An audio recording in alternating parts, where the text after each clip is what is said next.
Is Women of Grace Live, discussing issues important to your life and faith, spiritual insight, practical wisdom. Join us as we transform the world one woman at a time. Women of Grace, for such a time as this.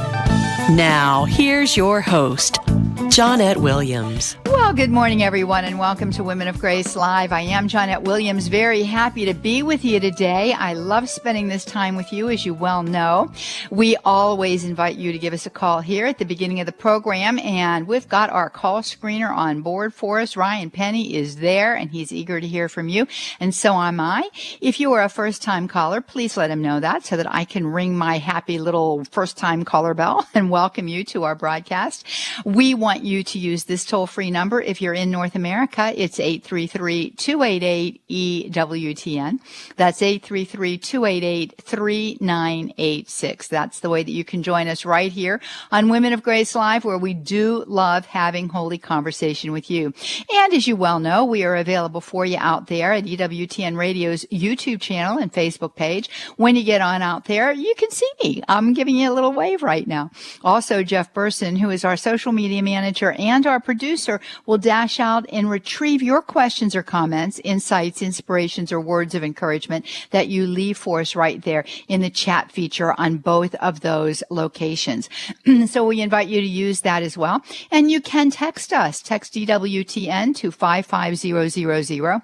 That's EWTN to 55000. And we will be sure to take your question, and we will answer it right here on the air for you. So we're looking forward to a good conversation today. 833-288-EWTN.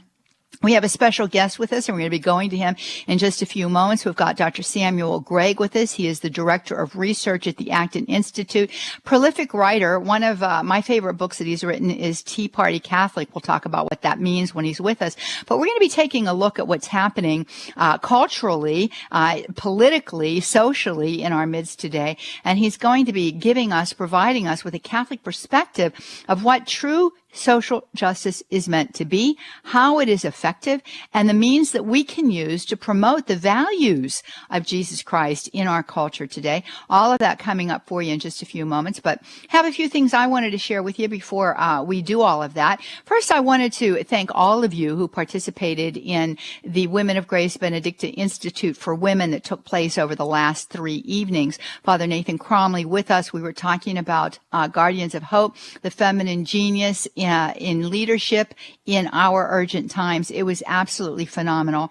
The women were really, really happy to be there, and were delighted with what they learned. And I think everybody was buoyed up by it. I know I was, for sure, and I gained a lot of insight and a lot of wisdom. We do these and put on these special events for you because we know how important it is for all of us to live that abundant life of our Lord Jesus Christ, to share it with others. But we also are aware of the fact that, when you're out there and you're in the fray, you get battle weary and you get tired, you get beleaguered, you get run down.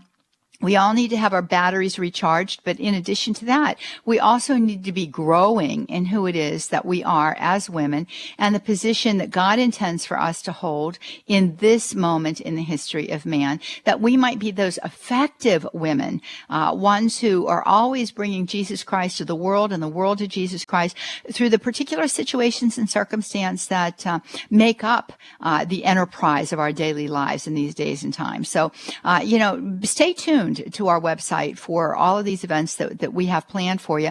Womenofgrace.com is the way that you go to our website. That's our address. And I want to make you aware of the fact that our annual retreat is coming up, July the 10th. Made for Happiness, Made for Joy is the theme.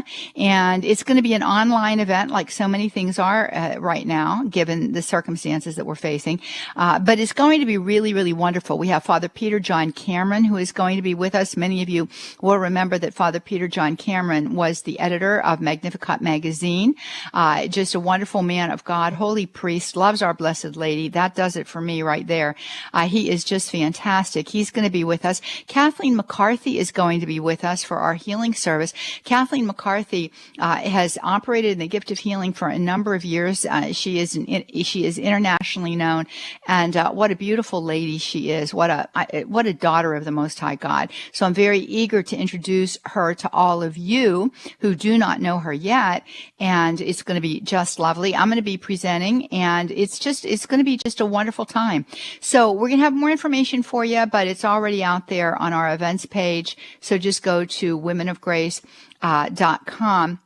You'll see it there on the homepage listed in the events. Click on it. It'll take you to a landing page, and it's going to share with you there all of the titles of the talks that are going to be given through the course of the weekend. We'll also have a concert with Women at the Well. Women at the Well is the beautiful group of women who serenade us, lead us in prayer, take us to the heights through music at our retreats. So it's going to be beautiful. We're going to try to make it as close to the way that we conduct these retreats at Malvern that we possibly can.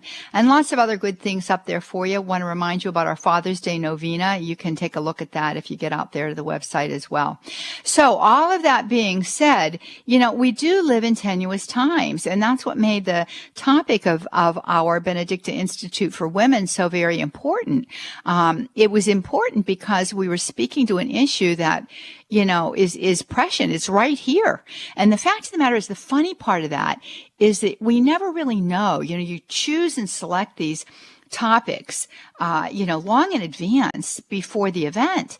So you don't know what's going to unfold in the world in between.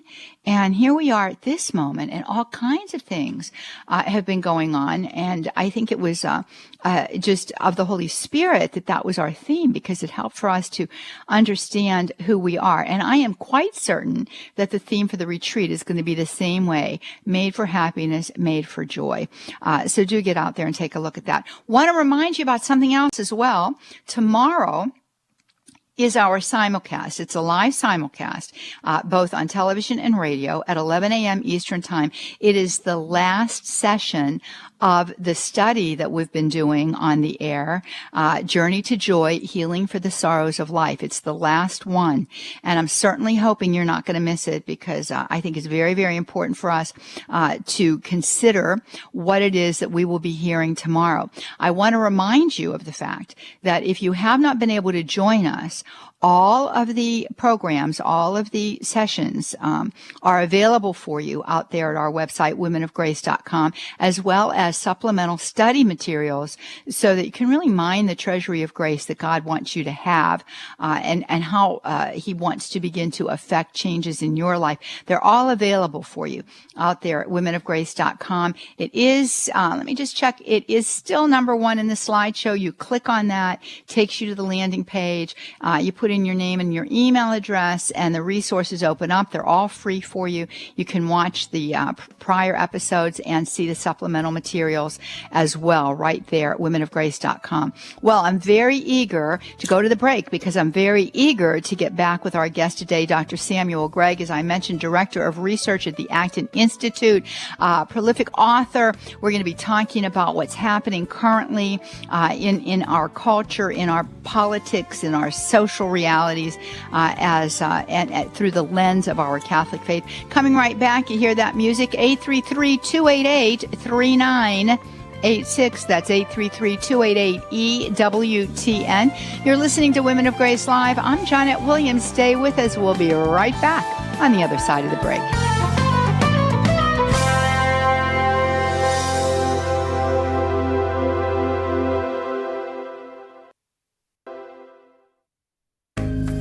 You need to pray. There's two things I want you to do. Keep close to our Lord in the Holy Eucharist. He's really and truly present. Body, blood, soul, and divinity. Stay close to His mother. With those two loves, you will always have the light to see what is right and what is wrong. Hey, listen, question. Are you doing the things that you need to do to stay sane during this time? You know, the things like spending time with friends, exercise. But Chris, I can't go to a social gathering. But you can pick up the phone and FaceTime somebody. Are you making time for that if you're lonely? You know, but I can't go to the gym. But I'll tell you what you can do. Even if you have no weights in your house, Google burpee, B-U-R-P-E-E. Do 30 of those, you'll feel like you're about to die. Listen, those little things that we need to do, like interacting with other people, exercise, reading a book, spending time in prayer, it's critical right now, more critical than you getting the work done or the homeschooling lessons done that your school has suddenly sent home, and congrats, you're a homeschooling parent all of a sudden, you know. More critical than all that is that you do those key pieces in your day to keep you healthy and happy, because if you don't do that, you're not good for anybody. So God bless you. For more, text Chris at 44144. This is Chris Stefanik on EWTN Radio. Hi friends, Johnnette Williams here. Would you like some good news in your inbox? Sign up for our daily Grace Lines to receive a daily reflection that includes a quote from sacred scripture or your favorite saint, a beautiful image, and a question for pondering. In less than 5 minutes per day, it is sure to inspire you to live deeply your Catholic faith. Sign up today at womenofgrace.com/sign up or text Women of Grace in all caps to 22828. Encouraging women in their gift of authentic femininity. Here's more Women of Grace with Johnnette Williams. Welcome back, friends. You are listening to Women of Grace Live. I am Johnnette Williams, and I'm delighted to be with you today. I want to give you the toll-free number that you can use to join us. It's 833-288-EWTN. That's 833-288-3986. Ryan Penny is our call screener. Be sure to give him a howdy hey when you call in. He'll be happy to hear that greeting from you, and he'll get you up on the board. Well, you can also use social media. EWTN Radio's YouTube channel and Facebook page is available for you. We invite you to get on out there and use the chat feature to get your questions and comments up on the board. Jeff Burson, our producer and social media manager, will go get them. Well, I mentioned to you that we have a special guest today, and I couldn't be more delighted. We have Dr. Samuel Gregg with us. I've had the pleasure of interviewing Dr. Gregg a number of times on our television program, and I think I might have had him on radio once or twice too, but we're delighted to have him back.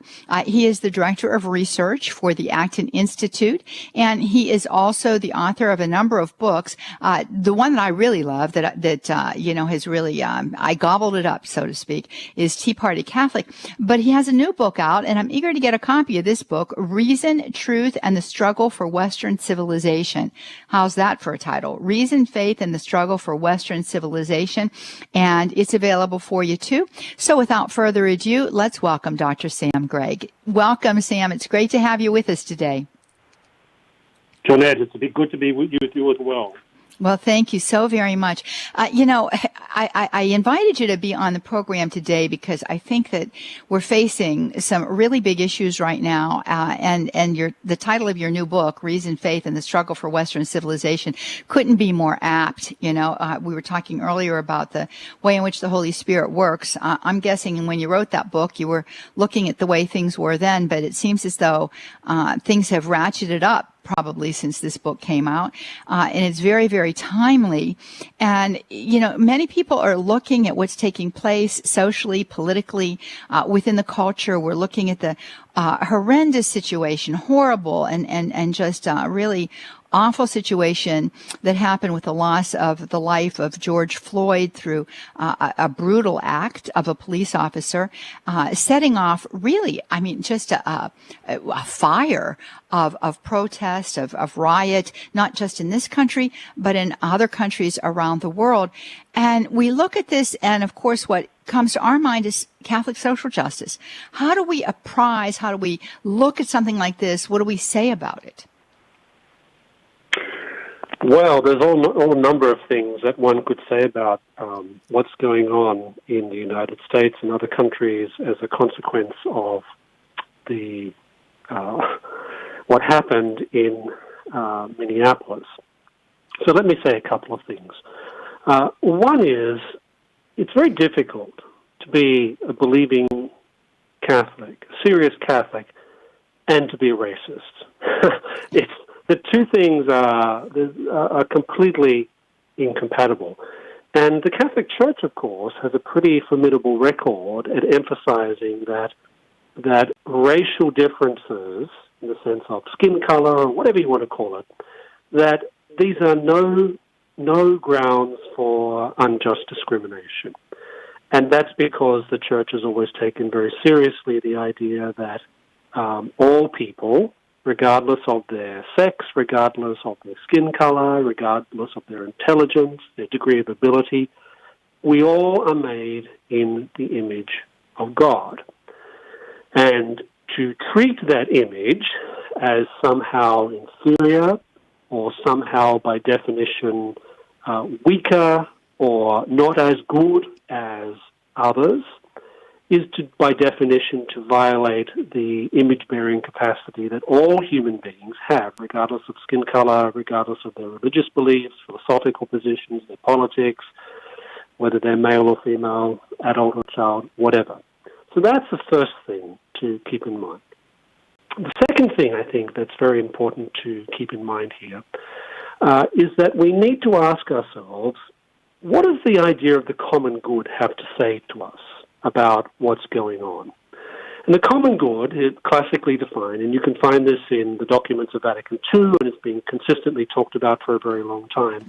All those conditions that allow us all to flourish under our own volition. In other words, to make free choices for the goods, those good things, those moral goods that make us distinctly human.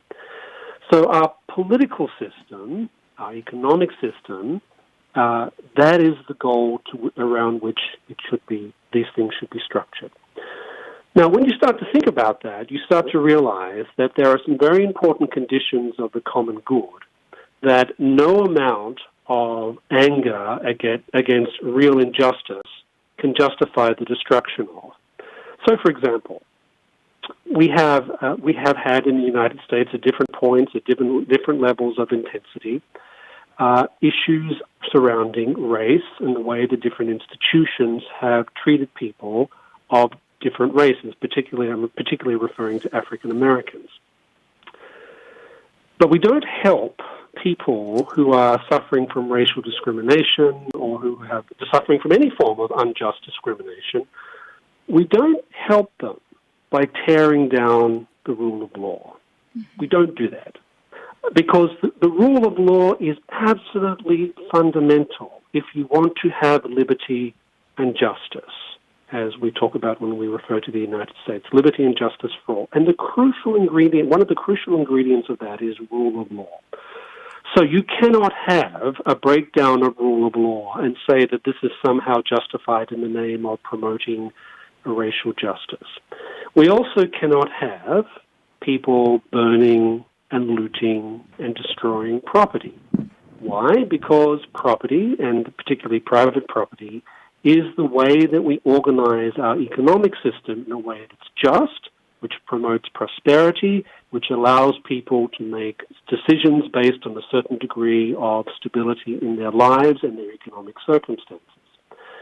So, again, the pursuit of racial justice is not a reason to go around destroying private property, not least because private property and rule of law, they actually protect the poor and the weak more than any other community. So think, for example, what we've seen going on throughout the United States. Think of all those small businesses that have been trashed in different parts of the country over the past 14 days. Many of which, by the way, are owned and managed by minorities. Minorities are disproportionately involved in the world of small business. For many of them, it's their way out of poverty. And we've seen many of those small businesses, many of which, of course, have had it very tough during the various lockdowns that have prevailed in different states to different degrees for the past 3 months. Not only have many of them struggled to survive, but now they're struggling to survive in the face of people who want to destroy their premises or to keep them locked down. So again, we see here how something like private property is very important if you want to promote the common good, because it doesn't just protect everyone, it is also a way of protecting the possessions and the opportunities that many people of different minority backgrounds find as a way to get themselves out of poverty, and also is a way that, by the way, most migrants to the United States end up getting themselves out of poverty. Most of them end up starting, they work for one or two jobs in different places, and many of them go into the business of small business, and we've seen them suffer tremendously as a consequence of what's been going on, partly because of the coronavirus, but now because of some of the riots that we're seeing. So those are just some very initial thoughts about what's going on in the United States and what Catholic social teaching has to say about some of these things. The last thing I would add is that a very important principle of Catholic social teaching is the principle of subsidiarity. The principle of subsidiarity is the idea that problems, be they economic problems, social problems, familial problems, most of these are best resolved by communities that are closest to the problem. So what's that mean? What it means is that we should be very careful before we start saying that the only way to resolve some of the racial tensions in the United States is for the federal government to pass more laws. We already have lots and lots of laws on the book at the federal and state level that deal with these questions of racial justice. And I think it's questionable in some respects whether some of these laws have served the purposes they were intended to serve. Another problem, of course, that's associated with this is that one of the ways in which America, particularly since the 1960s, particularly since the Great Society programs of Lyndon Johnson in the 1960s, one of the ways in which many Americans have thought that we deal with some of these racial problems is throw more money at the problem. Well, guess what? We've spent a lot of money over the past, that's almost, 60 years now, via the welfare state, via different programs, trying to assist ethnic minorities, particular communities that have suffered from discrimination in the past, unjust discrimination in the past. And I think it's questionable whether one can say that many of those programs have actually had much effect at all in dealing with some of these issues. So throwing more money via the federal government or even via state government or local government at some of these issues, I think, has proven not to be a particularly good strategy. Mm-hmm. So those are some of the things I think that immediately come to my mind when I think about some of these particular issues. And of course, the other thing is that Catholics of goodwill are going to disagree about some of these questions. They're not going to agree about that there's one unique solution to any of these situations. Many of these things come down to what's going on in families. Many of these things come down to what's going on in particular local communities. I can think of few things that have done more damage to, for example, black families in the United States than the complete collapse of marriage and particularly fatherhood, by the way. That has been devastating for black communities. So when you hear white people talking about some of these things and you realize, you think that some of these things are solved by more wealth transfers or by some new government economic policy. Many of the problems that are experienced in African American communities, but other minority communities as well, have actually very little to do with economics per se. They come down often to familial and social problems that aren't fixed by a government program, and are problems where I think the church has a great deal to say when it comes to thinking about what the nature of family is, what the nature of motherhood is, what the nature of fatherhood is. And the thing is, these are long-term solutions. There's no quick fix. And I think that's the other problem we're facing now. We're seeing people basically wanting this to be fixed overnight. Well, it won't be fixed overnight. And if you think an economic policy is just going to fix everything, you're sadly mistaken. Yeah. 833-288-EWTN. That's 833-288-3986. That is the way that you can call us today. Toll free right here in North America. We invite you to do so. If you're outside of North America, we have a number for you too. It's country code 1-205-271-2985. Again, that's country code 1-205-271-2985. The toll-free number, 833-288-EWTN. Also available for you out there in social media land, EWTN Radio's YouTube channel and Facebook page available for you. Use the chat feature and we will retrieve your question and get it up on the board right here. Our guest is Dr. Samuel Gregg, Director of Research at the Acton Institute. We're talking about the current situation and crisis that we see in our country today, the awful situation that we have faced with regard to the riots and the protests that have been going on in light of the brutal death of George Floyd by a police officer there in Minneapolis, Minnesota. And, you make some excellent points there, Sam, and one of them that I want to highlight when you're talking about these difficulties and struggles that seem to be intrinsic in many minority communities, it brings back the point that you made about the principle of subsidiarity. You cannot apply, a large kind of action to resolve issues that vary by community, vary by state, vary by geographic area. These have to be handled individually and in a way that is in concert with the people that live in that particular locale. So again, it reminds us of the fact that there is a part for the local community to play as opposed to that of the federal government.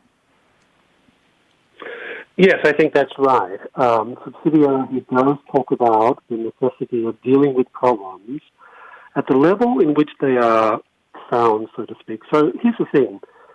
Someone sitting in Washington, D.C., who's working for, the Small Business Administration or any number of government, federal government bodies cannot possibly know what's going on in a tiny African-American community in the outskirts of somewhere in Louisiana. They can't. They simply can't. Even the best will in the world, they can't understand or know all the particular problems facing that particular community.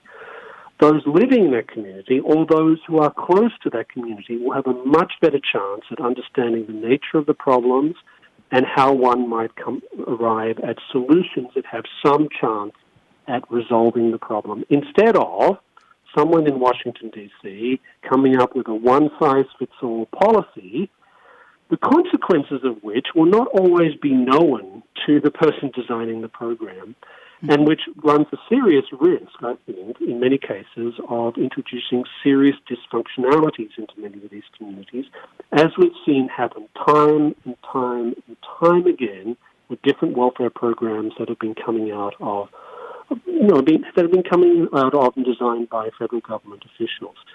Now, here's the thing. I think part of the problem is people want to do something. They want to see immediate results, and many people will revert immediately to the federal government, or government in general, as a way of thinking, okay, we need to get instant results, we need to fix this problem now, we need to be seen to be doing something.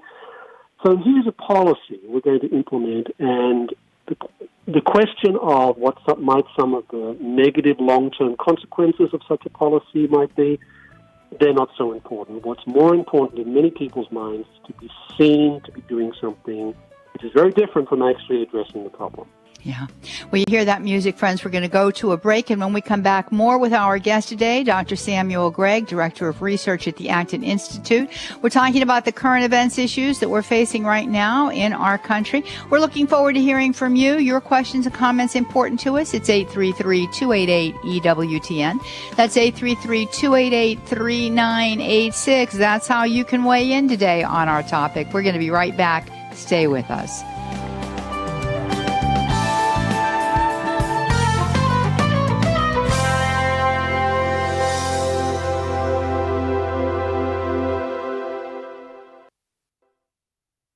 Father John Riccardo. When you and I wake up every day, do we strive to know Jesus or not? Quick question to you and me right now. Is that what you and I are doing every single day? The leading Catholic voices are on EWTN Radio. 60 Seconds with Archbishop Fulton J. Sheen. If anyone is coming from God with a revelation for our reason and the strength for our will, reason is going to impose certain tests, and these tests are three. And they're tests that can be verified by reason and by history. First, whoever comes should be pre-announced. 2, he should work miracles in attestation of the fact that he is a messenger. 3rd, nothing that he ever teaches or reveals to us should be contrary to human reason, though it may be above it. Those are 3 tests. That's the standard. That's a measuring rod. First, we say anyone who comes should be pre-announced. After all, brides pre-announce their wedding. Automobile manufacturers tell us when a new model would appear, and if God is going to send someone to this earth, certainly the least that God can do is to let us know, I'm sending someone. The people you know and trust are on EWTN. He is only one of 4 popes honored as the Great. Matthew Bunsen and the Doctors of the Church. St. Leo I was pope at a time when Roman civilization was being overrun by barbarian armies. He stood as a light in the darkness and even saved the city of Rome from destruction by Attila and the Huns.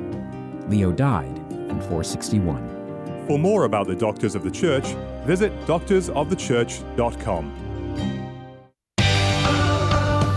This is Debbie Georgiani. And I'm Jerry Usher. Join us for Take 2 with Jerry and Debbie coming up at noon Eastern. Now, back to more of Women of Grace with Johnnette Williams. Transforming the world one woman at a time.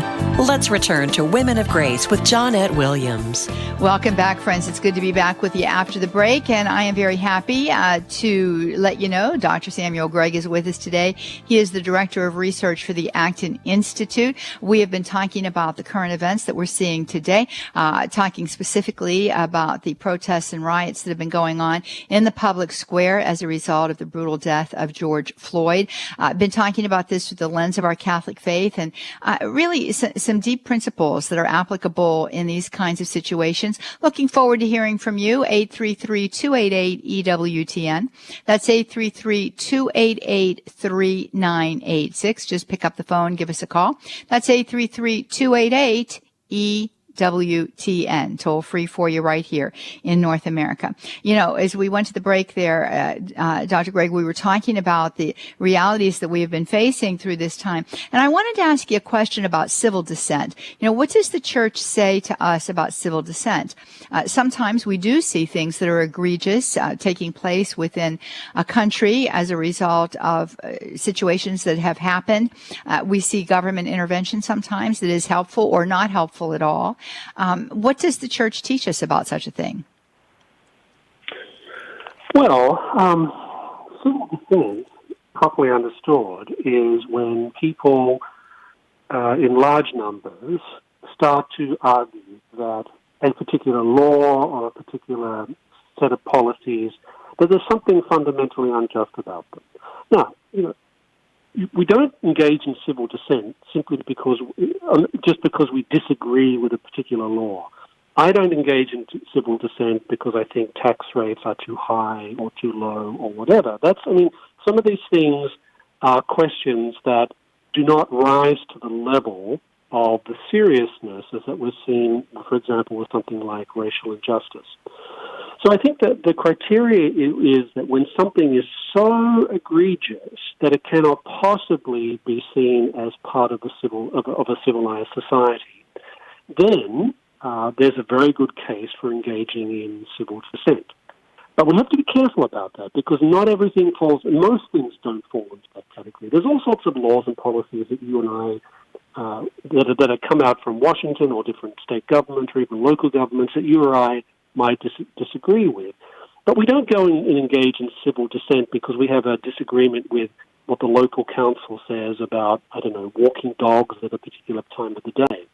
So I think making a distinction between those things that really are deeply serious, that raise deep questions about whether society is acting in a fundamentally just way, as opposed to those things where reasonable people can disagree, that I think is the criteria. So we have to, while it is, civil dissent is justified in some instances, it's certainly not the first course of action, and most things don't fall into that particular category. So I get a little nervous, I must say, when I hear people inside and outside the church saying, "Oh, we must protest this, we must protest that," and I often say, "Well, really, does that really rise to the standard?" So when you have people, for example, who are protesting allegations, alleged police brutality in different parts of the country, or actual real cases of police brutality, then absolutely, that's perfectly justified.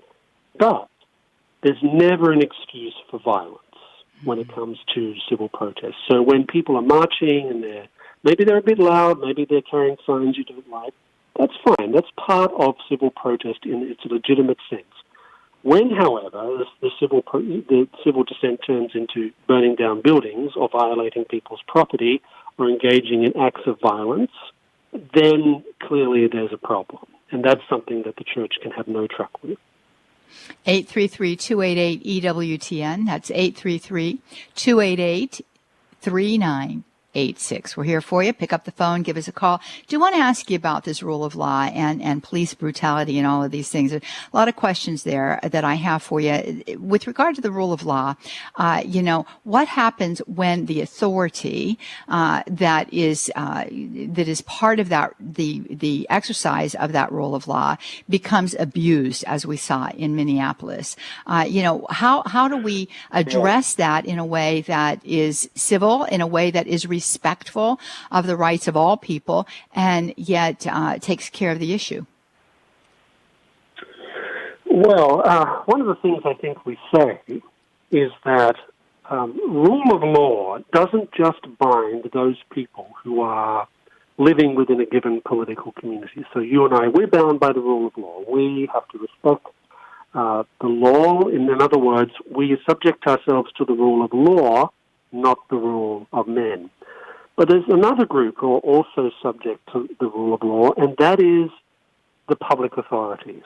So the police, politicians, legislators, they are not exempt from the demands of rule of law. In fact, one of the criteria of rule of law, one of the classic criteria of rule of law, is that those who make the law and those who interpret the law and those who enforce the law are just as bound by that law as everyone else. Because if you have particular groups who are exempted from the rule of law, be it legislators, be it law enforcement officials, then you don't actually have rule of law. So this is one of the things I think that has been very much missing from this debate. When you see what happened in Minneapolis, or you see things like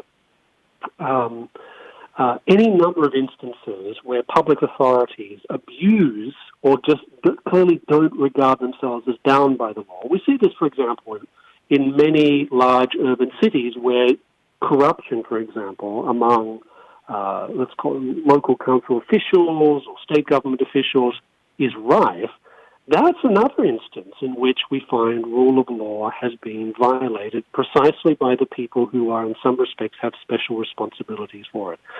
So when we see what happened in Minneapolis, we can say, yes, it's a violation of human dignity, of human liberty, of justice, etc., but that was also a violation of rule of law insofar as the person responsible for enforcing the law clearly acted in a way that was outside the bounds of the very same law that gave him authority to arrest people in the first place.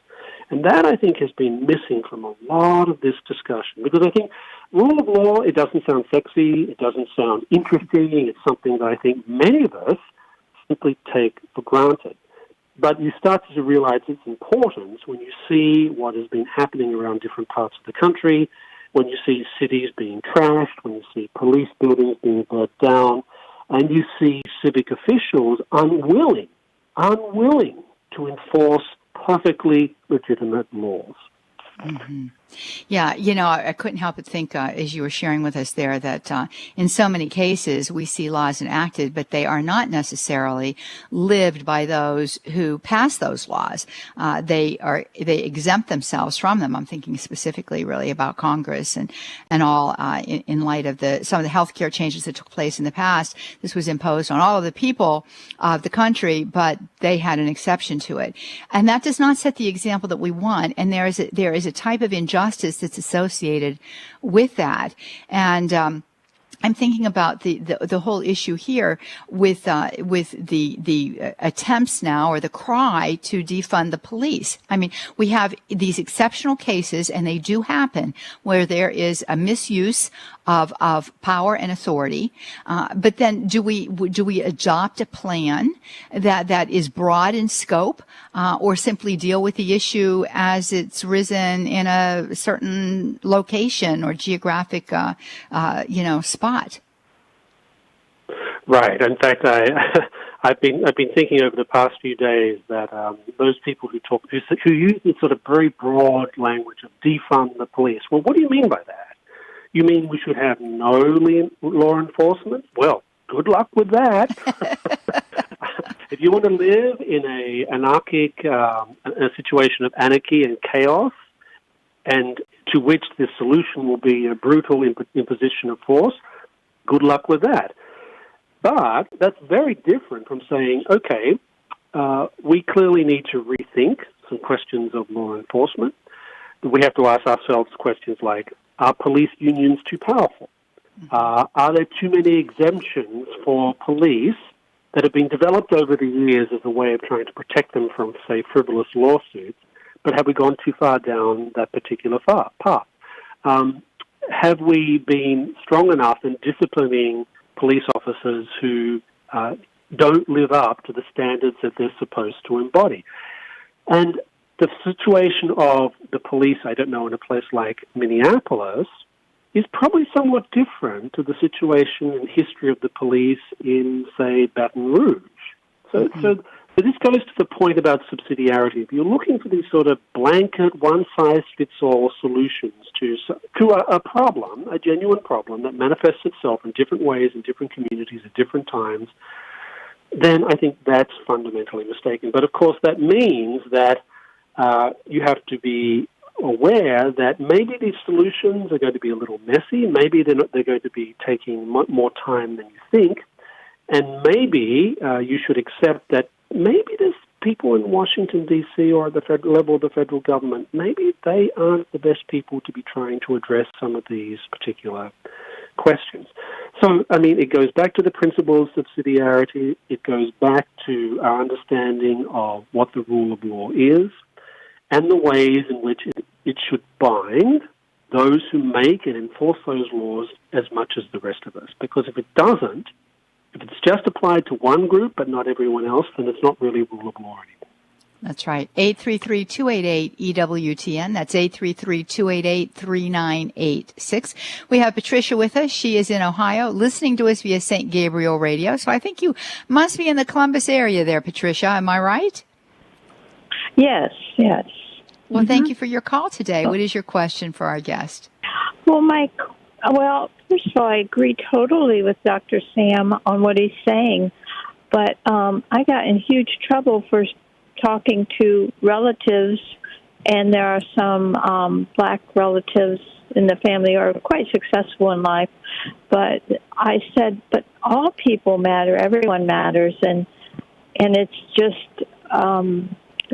it just sent off fireworks, and it's been really difficult, and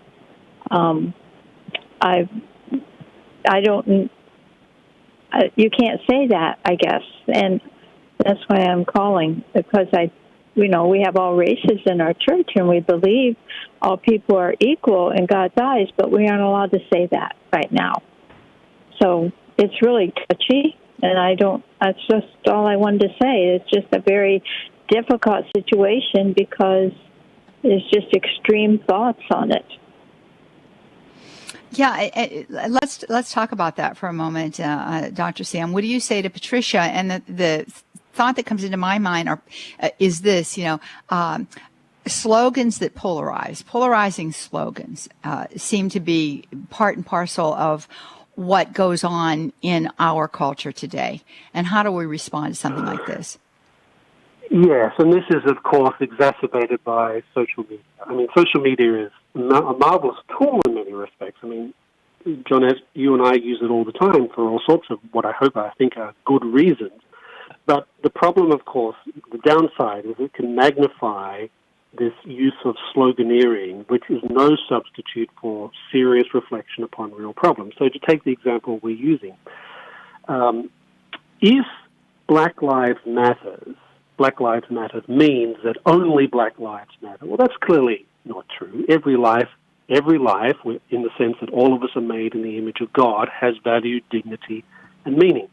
If the phrase Black Lives Matter means that there has been neglect of the black community and injustice done to the black community, well, that's an entirely different thing.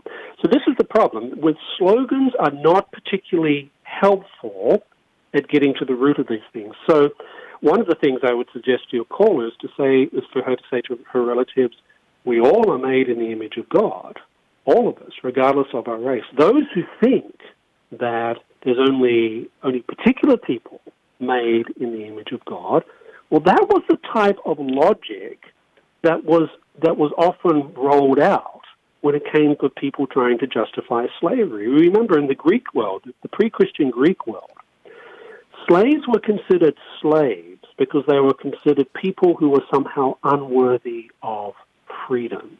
And we saw many of the justifications of slavery, whether in the United States or in other parts around the world. A lot of it was, well, these people aren't really human like the rest of us. So my suggestion would be to move away from using, of responding to some of these things with other slogans. So avoid phrases like all lives matter. Say things like, well, of course we all share in the dignity that comes from being made in the image of God, all of us. And that's why Black Lives Matter, because to the extent that black people have experienced degradation or people ignoring this fact that they are made in the image of God, then that's clearly a problem. Mm-hmm. Thank you for your response to that, Patricia. Thank you for your call. And you can call us too, friends, 833-288-EWTN. That's 833-288-3986. We have a Facebook question for you, Dr. Sam. It's from Sally. She says, coronavirus is making a comeback here in Arizona 3 weeks after the protest. The governor lifted the stay-at-home order due to this. Old people cannot go out. Not all protests are correct. Your thoughts? Well, part of the problem now is we're seeing, frankly, hypocrisy all over the place. So we've been told for the past 3 months that people can't open their businesses, people have to shunter their work, they have to work from home, they can't do this, they can't do that, they can't congregate more than whatever number of people, they can't have meetings, etc. But somehow it's okay to have thousands of people protesting on the streets in clearly deep proximity to each other, right?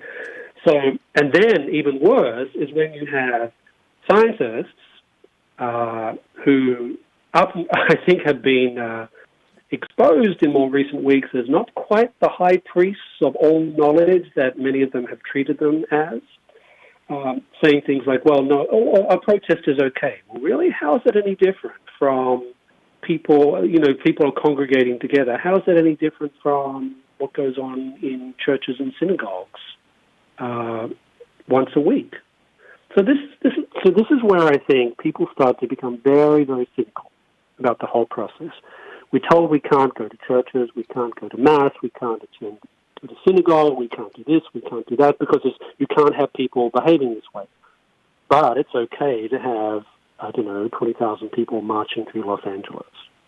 Yeah. This is where people, and the problem, of course, is that this means that when serious things really do require some form of collective action, not only do people become very cynical about what they're being told, they lose trust in the science and those who are articulating it, and they lose trust in their political leaders because they point out things like, why is it that I can't go to church or I can't operate my business?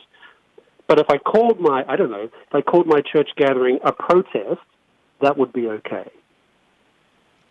Well, there's a lot of inconsistencies with regard to this whole situation that we find ourselves in. The two of them side by side, the protests and the riots in light of George Floyd's death, coupled with the coronavirus, have a lot of people scratching their heads and wondering where are our freedoms going? There is I don't want to be a conspiracy theorist here, but sometimes it's not a theory, but sometimes there is. I'm not a conspiracy theorist either, but what I would say is that our fundamental freedoms, whether they're found in the Bill of Rights or they're found in the Constitution or they're found as for example, Catholics believe in the natural law. I think it was the Attorney General Barr, who pointed out there's no pandemic exception for these things. Right. It doesn't say the First Amendment doesn't say freedom of religion, blah blah blah, except in the case of pandemics. It doesn't say that. Now, in times of crises, there's all sorts of restrictions that we're willing to accept because we regard them as temporary and we regard these things as necessary if there's not going to be a mass breakdown of social order. But those things are only temporary, and even in those temporary situations, we should be very, very careful before shuntering things like freedom of association, private property rights, freedom of religion, etc. Because I think part of the problem now is that there are people, including a large number of, for example, state governors, who basically have said things like, well, I think it was the governor of New Jersey who said something like, well, that's all above my pay grade. No, it's not. Your job, part of your job, is to make sure that people are able to exercise their constitutionally protected rights, even in the conditions that we have found ourselves. Is that hard? Yes. Does it involve trade-offs? Yes. But should we avoid any consideration of these things? Absolutely not. Because once you do, you're no longer living in a free society. Mm-hmm. Yeah, and you mentioned a word earlier on. You used the word anarchy, and there is a bit of a smell of some of that associated with some of what we have seen happening. Define for us, what does that mean, and what then would be an anarchist? Well, by anarchy, what we mean is no order, particularly no order coming from the law, no order coming from the state. We mean a situation in which people act in ways that involve them being able to do things to themselves or other people or other people's property without any fear that there would be retribution for something wrong that they did. So it means, in a sense, an absence of law, an absence of governments and legislatures that make and administer law. It also means an absence of courts of justice, etc. And the thing about anarchist arrangements is they don't last very long. They usually do, because there's been plenty of examples in history where people have said, let's just dispense with law, let's just dispense with government, etc., and everything will be fine. Well, what happens is that eventually someone does assert order. Someone does come along and say, well, no, we do need some rules around here, and we need people to enforce them. So there's very few instances, in fact, there's no instances of where anarchical situations have been able to sustain themselves without rule of law either being restored or worse, or the far worse situation is when rule of men is put in place, which is basically whoever is the strongest gets to say and do whatever they want, and we obey them. Well, you have brought us right to the end of the program here. We're going to have to leave it with those piercing words for us to think about, friends. And I certainly do hope that we'll reflect on that. Dr. Gregg, I'm hoping that you'll come back and join us again in the future. It's been wonderful to have you. Thank you so much. Thank you, and God bless you. Thanks, and friends, Thank you. You're welcome. Friends, we invite you to join us again tomorrow for our simulcast live right here on radio and on television as well. We're looking forward to being with you then. Until then, may God richly bless you. Bye-bye now.